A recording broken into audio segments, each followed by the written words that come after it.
Merci à tous.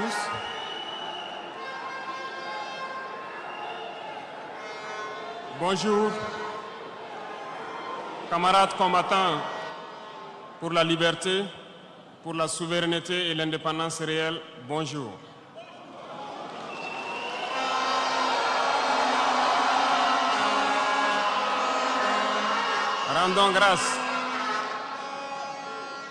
Rendons grâce à Dieu qui a permis à ce que ce jour 11 juillet ait lieu et que nous puissions nous retrouver dans cette cuvette du Palais des Sports pour échanger autour de l'avenir de notre patrie.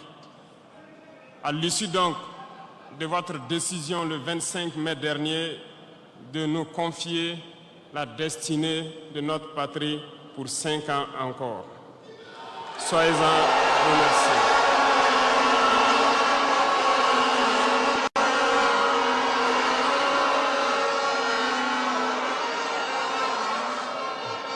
Nous ne voyons pas cela comme un mandat, mais nous avons compris cela comme un message qui nous a été passé.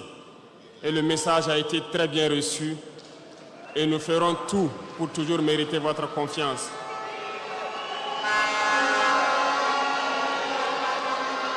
Permettez-moi également de rendre un vibrant hommage à toutes ces forces de défense, ces forces de sécurité intérieure, nos vaillants volontaires pour la défense de la patrie et toutes ces populations qui vivent dans ces zones à fort défi sécuritaire et qui tiennent debout. Nous leur rendons hommage et nous leur disons merci pour tous les sacrifices consentis pour notre patrie. Je vous demande que nous puissions donc observer 1 minute de silence pour honorer la mémoire de tous ceux qui ont perdu la vie dans ce combat.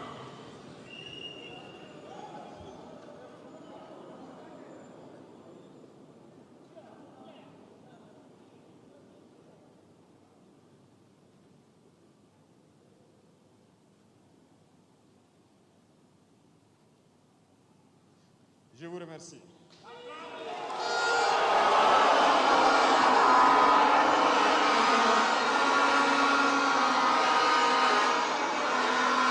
Que les âmes des défunts reposent en paix et que les blessés puissent retrouver bonne guérison.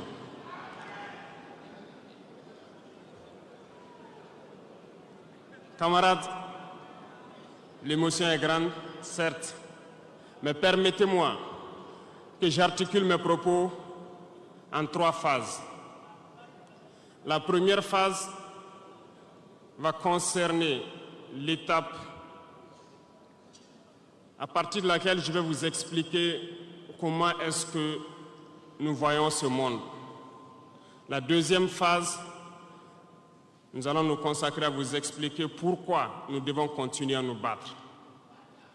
Et après, l'étape la plus importante, ça sera de vous décliner de façon sommaire la vision pour l'avenir, si je peux m'exprimer ainsi.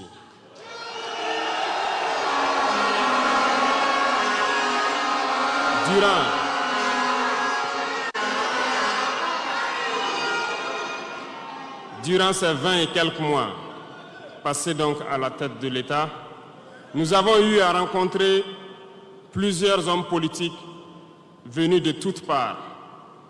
Nous avons rencontré des centaines de diplomates venus de toutes parts. Nous avons rencontré des hommes d'affaires venus d'un peu partout du monde. Nous avons été ouverts à tous ces échanges, à toutes ces discussions pour pouvoir apprendre du monde, pour pouvoir comprendre le monde. Et aujourd'hui, je pense que l'occasion est très belle pour que je puisse vous expliquer quelles conclusions nous avons tirées de tous ces rendez-vous que nous avons eus avec des hommes politiques venus de tous les continents, des diplomates venus de tous les continents. C'est très important.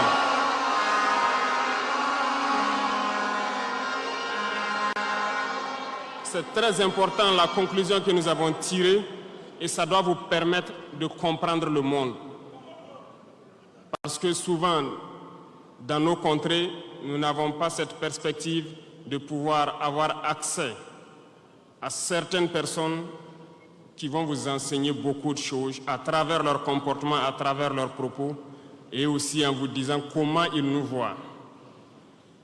Camarades, Dieu a créé le monde avec tout ce qu'il y a comme bonheur, comme malheur, comme bien, comme mal, les humains, les génies, les animaux et tout ce qui va avec. Mais nous, humains, avons décidé de faire du monde autre chose. Chez les impérialistes, ils ont une vision du monde que je m'en vais vous expliquer. Le monde se résume en un triangle pour eux. Vous verrez le triangle dans la plupart de leurs insignes. Peut-être que vous ne comprenez pas, mais le monde se résume en un triangle. Pour eux, au sommet du triangle, se trouve l'empire du bien. Et l'empire du bien, c'est eux. C'est la prospérité, c'est tout ce qui est positif. C'est eux qui ont droit à tout ce qui est bonheur sur ce monde. C'est eux qui ont droit à toutes les richesses. C'est à eux d'imposer leur manière de voir le monde. C'est à eux d'imposer leur vision, leur mode de vie. Voilà pourquoi pendant la colonisation ou leur conquête, je dirais, ils venaient vers nos terres et ils disaient qu'ils ont découvert nos terres parce que pour eux, nous sommes des sauvages. Nous n'avons rien de comme eux, en fait. Donc, ils nous appelaient des indigènes. Et c'est eux, le peuple. Ils s'arrogent tous les droits. Et pour eux, le monde doit marcher comme ce qu'ils veulent. C'est simple. Je prendrai quelques exemples. Regardez à travers leurs films. Ils ont préparé l'esprit de leur peuple pour les faire comprendre qu'ils sont les meilleurs. C'est eux qui doivent tout posséder. Vous ne direz pas le contraire. Dans tous leurs films qu'ils propagent, vous trouverez toujours les méchants. Ce sont soit les Russes, soit les Sud-Américains, soit les Noirs qui jouent les mauvais rôles de trafiquants de drogue, de proxénètes, de trafic d'humains, jusqu'à un passé récent, bien sûr. Vous trouverez les Arabes qui jouent le rôle des terroristes. Voilà un peu comment ils perçoivent le monde.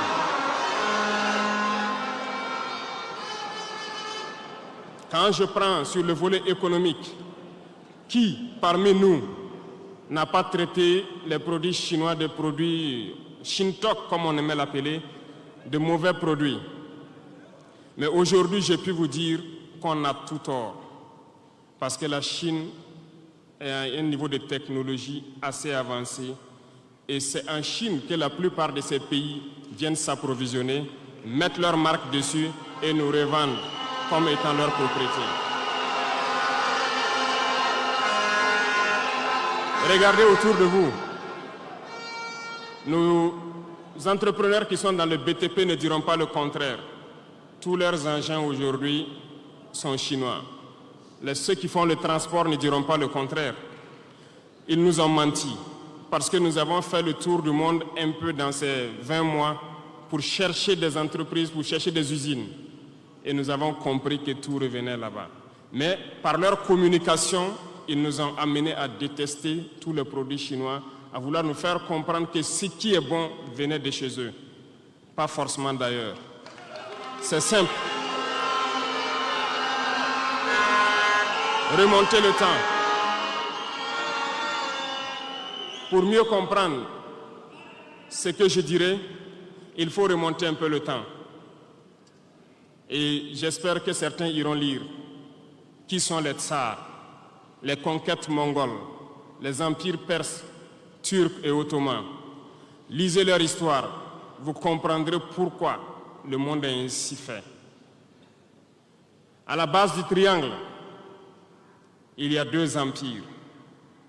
D'un côté, l'empire du mal, selon eux, et l'empire des esclaves de l'autre côté.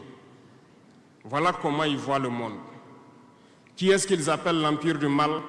Ceux dont je viens de citer tout de suite l'origine, et je vous ai dit de remonter le temps, allez-y lire, vous comprendrez pourquoi ils sont l'empire du mal à leurs yeux. Ils combattent l'empire du mal. Pour eux, l'empire du mal doit disparaître.